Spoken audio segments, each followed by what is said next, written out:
கில்லியை கொண்டாடுறீங்களே, இதை செய்யலையே, வெட்கமா இல்லை? கொந்தளித்த ஓட்டேரி நரி. தமிழ் திரையுலகில் முன்னணி நடிகராக அதிக ரசிகர் பட்டாளங்களை கொண்டிருக்கும் நடிகராக உள்ள நடிகர் விஜய்.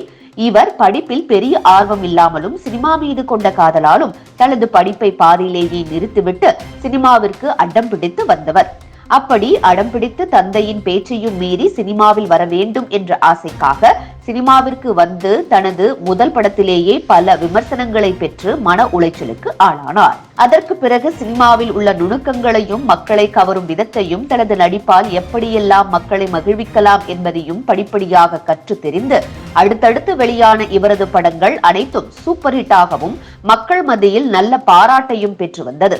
அப்படி இவர் நடித்த பல படங்கள் இன்றளவும் தமிழ் இளைஞர்களின் ஃபேவரட் படமாகவும், ஏன் சில படங்களில் விஜயின் சில குறிப்பிட்ட படங்கள் எத்தனை தடவை தொலைக்காட்சியில் போட்டாலும் பார்க்கும் பழக்கத்தையும் கொண்டுள்ளார்கள். அப்படி ஒவ்வொரு படத்திலும் ஒவ்வொரு விதமான தனது நடிப்பை வெளிப்படுத்தி இருக்கிறார் நடிகர் விஜய். இந்த நிலையில் விஜய் சமீபத்தில் தமிழக வெற்றி கழகம் என்ற கட்சியை தொடங்கியுள்ளதாக அனைவருக்கும் இன்ப அதிர்ச்சியை கொடுத்தார். இன்ப அதிர்ச்சி ரசிகர்களுக்கு இன்பமாக இருந்தாலும் விஜய் இன்னும் 2 படங்களில் மட்டுமே நடிக்க உள்ளதாகவும், அதற்கு பிறகு சினிமா துறையை விட்டுவிட்டு முழு நேர அரசியலில் ஈடுபட உள்ளதாகவும் விஜய் தெரிவித்தது அவரது ரசிகர்களுக்கு கவலை அளிக்கக்கூடிய அதிர்ச்சியாக மாறியது.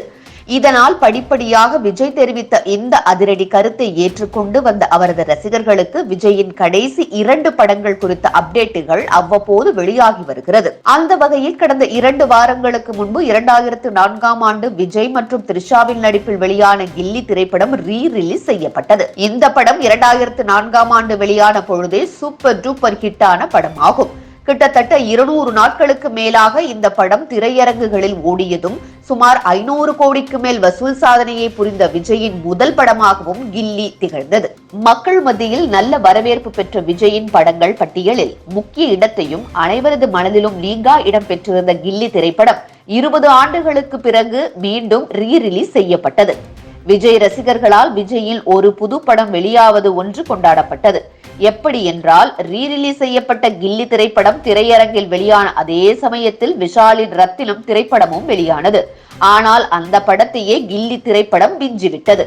அதோடு இந்த கில்லி ரீ-ரிலீஸ் இதுவரை 100 கோடிக்கு மேல் வசூலை செய்திருப்பதாகவும் தகவல்கள் வெளியாகியுள்ள நிலையில் கில்லி திரைப்படத்தில் ஓட்டேரி நரி என்கின்ற கதாபாத்திரத்தில் நடித்த தாமு அதிர்ச்சியோடு தனது ஆதங்கத்தை கொட்டி தீர்த்திருக்கிறார். அதாவது 20 வருடங்களுக்கு பிறகு ரீ-ரிலீஸ் ஆன திரைப்படத்தை விசிலெடுத்து ரசிகர்களும் மன்றங்களும் கொண்டாடுகிறார்கள்.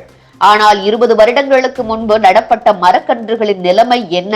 அவை தற்போது பல இடங்களுக்கு நிழலை ஆற்றி வருகிறது, நிழற்குடையாக இருக்கிறது. அந்த மரக்கன்றுகளை எப்போது விசிலெடுத்து கொண்டாட போகிறீர்கள் என்று வேதனை கலந்த ஆதங்கத்தோடு பேசியுள்ளார். நடிகர் தாமுவின் இந்த கருத்து கில்லியின் ரீ-ரிலீஸை கொண்டாடும் விஜயின் ரசிகர்கள் மத்தியிலும் கவனம் பெற்று வருகிறது.